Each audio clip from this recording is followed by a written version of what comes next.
Hello, hello, hello, and welcome to another episode of the GSMC Wrestling Laureate Podcast, brought to you by the GSMC Sports Network. I'm your host, Eric Rodriguez. Hope you guys have an amazing Thursday night, football night. It's an amazing match. So happening right now. I can't wait to, watching it on my phone right now. I'm just kidding. No, I'm not watching it on my phone completely 1,010%. My focus is all about talking about professional wrestling. Definitely don't, don't you guys think that, keeping tabs on other sports like baseball, basketball, football, hockey, maybe soccer. I wish I was more into soccer. I got to be honest. I know, around the country, because I feel like America ultimately kind of like disregards like like soccer, but around the world, soccer is actually taken a little more seriously than the rest of the sports. So yeah, let's go ahead and dive on into this to this podcast. Thank you so much for tuning in to the GSMC Wrestling Laureate Podcast, brought to you by the GSMC Sports Network. We have a lot for you today on tap. We're going to talk about WWE NXT. We're going to talk about AEW Dynamite. We're also going to talk about my Thursday night wrestling previewing of Honor TNA. We're also going to talk about Roxanne Perez being the future of basically, being the future of WWE, WWE NXT. And, with all that, comes with being said.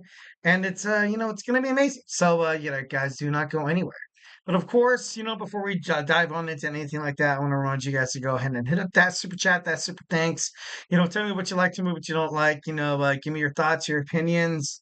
If it makes, major wrestling news in the world of professional wrestling, we talk about it here on this show. So don't be shy. Talk about it 1,010% here at the GSMC Sports Network. We do love a lot of peace, love, and positivity. Just remember to Superman punch that. Like and subscribe button to the show. Follow the show. Follow the network here at the GSMC Sports Network. We do love a lot of peace, love, and positivity 1,010% of the time. So yeah, don't be afraid to send in those super chats.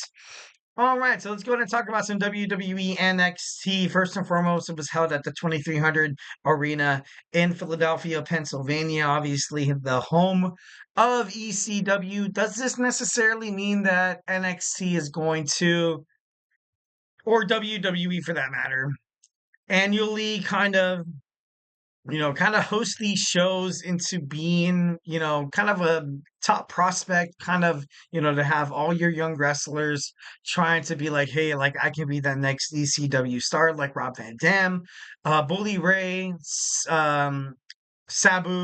Sabu was really, really big in ECW, sorry, excuse me. So it's I feel like this PLE of NXT, which is exactly what it was. You had Jaida Parker, you had Lola Vice, you also had a lot of main star superstars that had a chance to kind of be something bigger than it actually was. Like then you had the breath of nostalgia with all these ECW legends, coming around the corner. But I thought overall it was good for NXT. I thought it was good for the CW. It's good for their viewers.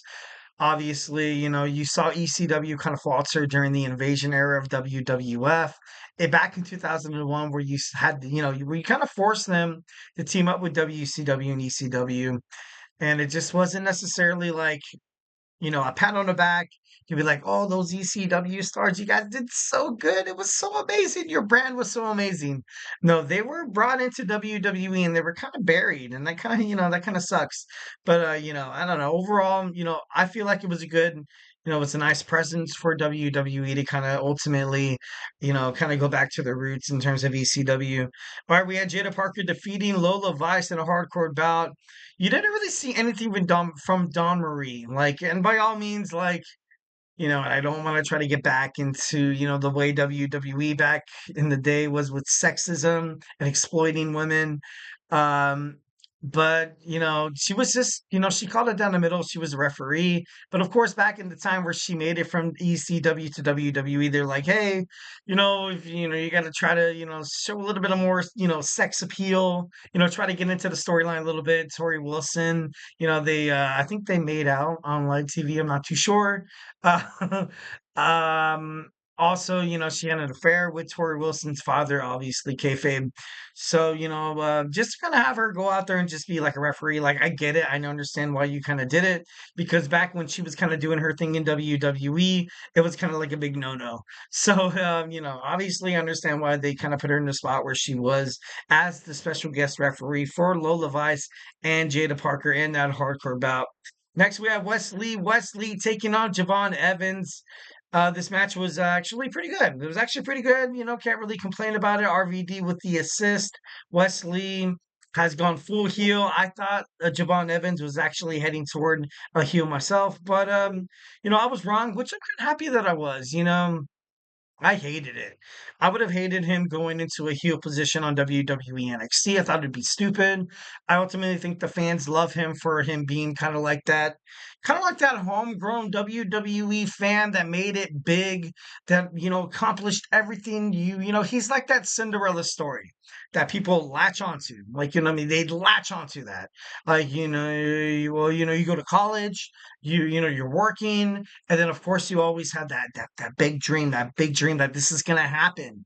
And obviously, I feel, this is the main reason why I feel like JeVon Evans belongs in the place he is right now. I would absolutely love him to, find a championship spot, taking on Tony D'Angelo for that NXT North American Championship. I feel like that'd be good, kind of, developing into, a nice little. Well, obviously, you have the FBI coming in with Nunzi. Obviously, we're going to talk about it later. But, you have the Italian, you have the family, in terms of, if you've ever watched any movie in the 1980s or early 1990s, you had this, like, you had those Italian movies like The Sopranos, like those Martin Scorsese movies where the families actually go against the families and, just to achieve greatness, just to achieve a chance at that you're the head of the table kind of thing. Like, you know what I mean? Kind of like like a bootleg version of the bloodline of Roman Reigns, obviously, of the Mayavias, the Usos, the Fatus. And it just I got what they were trying to do, but honestly, I didn't really feel like it perpetuated in a way that fans could necessarily kind of wrap their heads around. But overall, I understood what they were doing. I understood what they were doing. I got it. So Wesley lost thanks to RVD. Lee attacked RVD at the end of the bout. We had Williams teaming up with Bubba Ray Dudley against Paige and Rich Holland. You saw D'Von Dudley. Oh my God, I was so happy that he saw D'Von Dudley. I knew that he was going to make it into the bout. I knew that he was going to, make his name because I feel like Bubba Ray Dudley, and as you can tell from the outmat from the damn it, from the results of this match, that Bubba Ray Dudley, he hosts a podcast, the Busted Open podcast, and he's like, you know what? Sometimes you got to put other superstars over than you. You saw Ethan Page and Rich Holland become the victor, and it was honestly, it was right. It was right. The only thing that I kind of objected against, you got Ethan Page. He looks weak. He looks really, really weak. He looks like he can't maintain the storyline. Looks like he can't maintain the championship bout. He can't even maintain, a match. And, you kind of had him going from NXT World Champion to a complete goofball. So that's something WWE has to definitely fix, or you should bring him into the main roster like Raw or SmackDown. That's obviously that's my opinion, 1,010%. Then, of course, you saw Rhino. Rhino wasn't necessarily, he wasn't introduced as Rhino. He was, Rhino, the Gore Master, Gore Mr. Stone, which is absolutely awful, terrible. I mean, North American Championship match, you saw Tony D'Angelo take on and defeat, Nunzio. In the five-woman tag team match, you saw Zarya pin the NXT World Champion, Women's Champion Roxanne Perez. And, obviously a lot of people are speculating what's exactly, with the Prodigy. What's going on with the Prodigy? Is she really the Prodigy? Don't really know, too much. Lash Legend and Julia Vaquer. Well, Lash Legend and Miss Jackson are showing some heavy bouts against Julia and Stephanie Vaquer. Obviously, doing future storylines toward the future of NXT. All right, guys. So hey, do not go anywhere. We're going to jump on into some AEW Dynamite. So hey, do not go anywhere.